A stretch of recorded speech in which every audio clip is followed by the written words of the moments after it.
I want to share something with you that I think about a lot because it's one of the most simple ideas in sales and one of the most ignored ones in life insurance. And this idea comes from a guy named Zig Ziglar, longtime sales trainer. He wrote a book called Secrets of Closing the Sale, and he teaches this thing called the alternate of choice close. And once you understand it, you can never unsee it. And luckily, I learned this very early in my career, so I feel like sharing it with you would be very valuable. So here's the setup.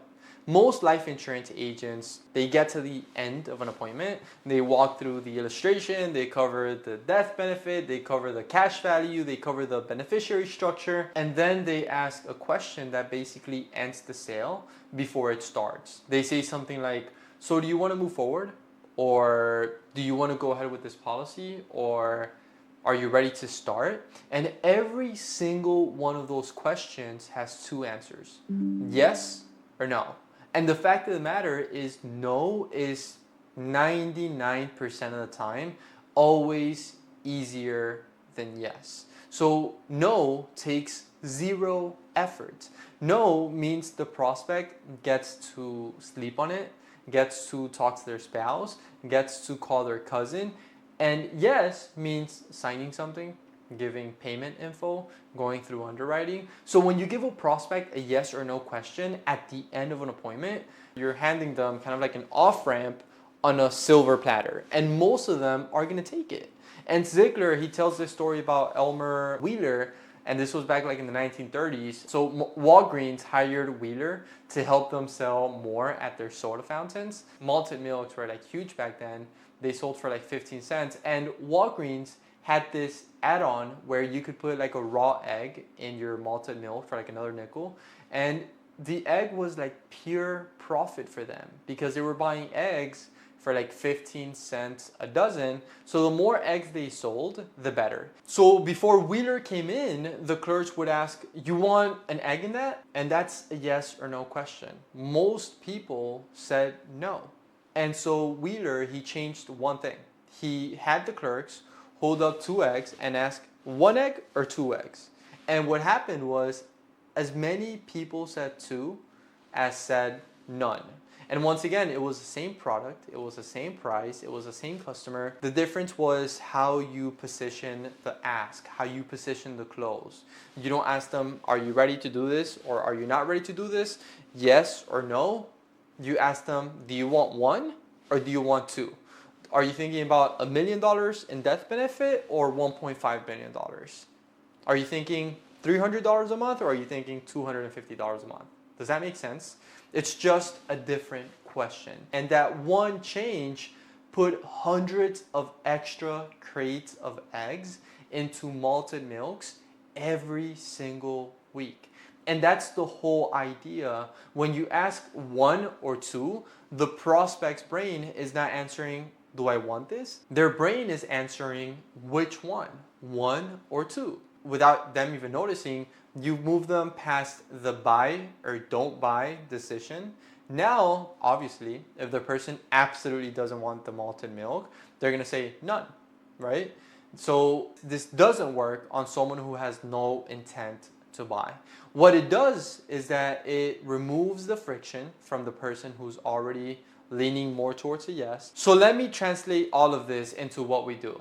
You're on a Zoom appointment, you've done your discovery, you've built the policy, the client understands what they need, they understand the coverage, they understand the pricing. This is the moment, right? And most agents ask, so do you want to go ahead and get this in place? So do you want to go ahead and apply? And the prospect goes, let me think about it. Obviously, they're going to say, let me think about it, because that's a yes or no question. And so now with an alternate of choice, you don't ask a yes or no question at all. Forget about yes or no questions when you ask for the close. You ask them to pick between two things that both mean yes. Something like, okay, so at this point, what we need to do is get the application started. Would you prefer to do it right now while we're on this call together, or would you rather we do it tomorrow, right? What would be better? Right now, obviously, that's not such a good example. I would say more so like, hey, do you want to do 1 million or do you want to do 1.5? Do you want to do 100 or do you want to do 150, right? So both answers are yes. And so that's what you have to understand. Or maybe for the beneficiary, are we putting your wife as a primary and the kids as contingent? Or do you want the kids listed as primary right away?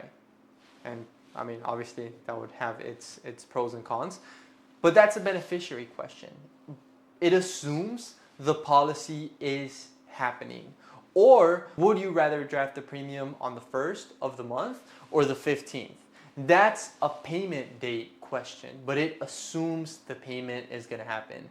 Or if it's a couple, for example, so are we writing this policy on both of you together today, or did you want to start with yours and get hers or his set up next week? And that gives them two options, and both options are policies being written. And so are you guys seeing how this works? Like, you're not asking permission to sell them, you're helping them make the small decisions that live inside the bigger decision. And this also works not only in the closing, but I mean also when you're offering an appointment. Don't say, hey, can you meet Wednesday or Thursday? No, ask what would be better. Would Monday be better or is Tuesday better? Is Wednesday better or is Thursday better, right? We're not asking a yes or no question. We're not asking them, can you meet? We're asking them which one is better. We're assuming the close by giving them an alternate choice. Hey, does this one work or is this one better? Do you want to do this one or this one? Not, do you want to do this at all? Yes or no. It's, do you want to do this one or this one? Does that make sense? And the big decision, whether or not to protect their family, they already made that decision when they showed up to the appointment. You're just closing out the details. So that's the way you have to think about it. Now, let me be clear on something. Ziglar is not teaching a manipulation tactic here, and he's not teaching a trick. He says it like right in the book. He says a good close is designed to get a decision and get the decision in your favor. And really good closing makes every customer feel that they're buying, you're not selling them. And that's the standard you have to think about. If the person doesn't need the coverage, if the person can't afford the coverage, if the person isn't right for the product, no closing technique in the world should get them across the line. And I mean, even like you just thinking about being an ethical person, you shouldn't try to get them across the line if you feel like they're not fit for the product or the recommendation that you made. And so the alternate of choice only works on prospects who actually want what you're offering. Does that make sense? So it just gets you past the manufactured stall that the prospect may give you. And here's where it gets, I would say, really useful for life insurance. When a prospect gives you an objection, the same principle applies. If they say, hey, I need to think about it, most agents go, okay, like when should I follow up? And that's a soft yes or no. Instead, you should try something along this line. You should say, hey, totally understand. Would it be more helpful if I sent you a written summary of what we talked about tonight? Or would you rather I get back on a call with you tomorrow after you've had a chance to sit with it? Right? Or I would say something along the lines of, hey, totally, like if you really try to get past the objection a couple of times already, you could say something along the lines of, hey, no worries, let's do that. Let's set up a time. Would Monday work or is Tuesday better? So you're not asking them, hey, don't worry, do you want to talk about this next week, yes or no? You're asking them, hey, no worries. Like if you, once again, if you really try to get past the fake objections, you can tell them, hey, no worries, let's do something. Let's try to meet again next week. My calendar is busy this day and this day, but I can do Monday or Tuesday. Which would be better for you? And so both answers keep the conversation going. And both answers keep them from ghosting you. Or if they say, hey, I need to check with my wife, most agents say, okay, can we do a three-way call? That's still a yes or no on the three-way call. Instead, yeah, that makes sense. Would you want me to jump on with the two of you tomorrow evening or Saturday morning easier? And then you just book the appointment. The thing that changes with this style of selling is you stop making the prospect fight through the mental sort of like friction of the giant yes. The giant yes is buying life insurance in a nutshell. So the giant yes is signing paperwork, for example. The giant yes is committing money for the next 20 or 30 years, right? That's a heavy question. And if you ask that question head on at the end of the appointment, most people would just like freeze because their brain treats the freeze as like safety. But if you break the giant yes into like smaller yeses, the giant yes just kind of happens. Which date? which payment method, which beneficiary structure, which draft date, monthly or manual, which underwriting do you want to go through, which email address to send the documents to. Every small yes is a step, and by the time you walk them through 5 or 6 of those, the application is submitted and they didn't feel sold to. And so that is why the great agents that I know at least rarely ever say, do you want to move forward? Like out loud in an appointment. They ask questions that assume forward. So assume the close. Assume that they're going to say yes. And so most successful life insurance agents, they ask like the small questions that live once again inside the bigger decision. So what I want you to do is look at your last 5 appointments and think about the exact questions you asked when you got to the end, when it was time to ask for the sale. Like write it down. If that question was a yes or no question, that's where the sale was leaking. Rewrite it as a 2-option question where both options move the sale forward. Maybe practice saying it out loud a few times so it feels natural when you say it.